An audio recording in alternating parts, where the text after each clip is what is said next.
BRS అధినేత మాజీ CM KCR ఆయన కుటుంబంపై స్టేషన్ గన్పూర్ ఎమ్మెల్యే కడియం శ్రీహరి తీవ్ర విమర్శలు చేశారు. బీఆర్ఎస్ అధికారంలో ఉన్న 10 ఏళ్లలో కేసీఆర్ కుటుంబం పెద్ద మొత్తంలో వనరులను దోచుకుందని ఆరోపించారు. కొత్త రకమైన అవినీతికి పాల్పడ్డారన్నారు. మీ కుటుంబంపై అవినీతి ఆరోపణలు ఎందుకు వస్తున్నాయని కేసీఆర్ను ప్రశ్నించారు. రేపో మాపో కేసీఆర్, కేటీఆర్ జైలుకు పోవడం ఖాయమన్నారు.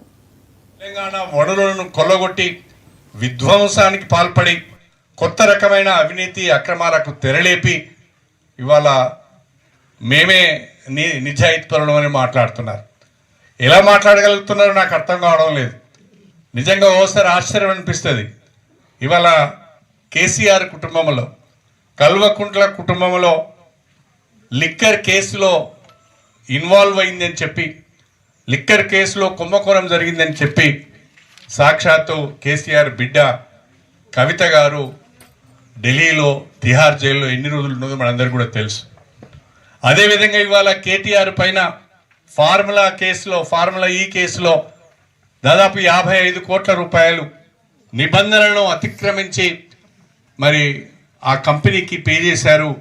తద్వారా అనేక రకాలైన తప్పులకు పాల్పడ్డారని చెప్పి ఈరోజు ఆయన మీద కేసు అయింది.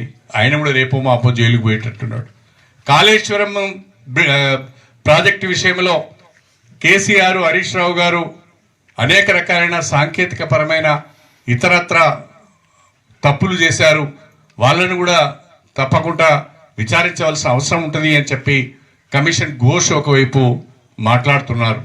అంటే కల్వకుంట్ల కుటుంబంలో ఉన్న కేసీఆర్, హరీష్ రావు, కేటీఆర్, కవిత అందరూ కూడా వివిధ రకాలైన కేసులలో ఇరుక్కొని జైలు ఉచ్చులు కొంతమంది లెక్క పెడితే రేపో మాపో జైలు ఉచ్చులు లెక్క పెట్టడానికి మరికొంతమంది సన్నద్ధం అవుతున్నారు.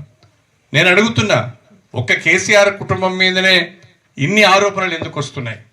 నిజంగా మీరు నీతివంతులైతే, నిజంగా మీరు నిజాయితీ పరులైతే ఇన్ని రకాలైన ఆరోపణలు మీ మీదనే ఎందుకు వస్తున్నాయి? ఇన్ని రకాలైన సాక్ష్యాలు మీకు వ్యతిరేకంగా ఎందుకు లభ్యమవుతున్నాయి?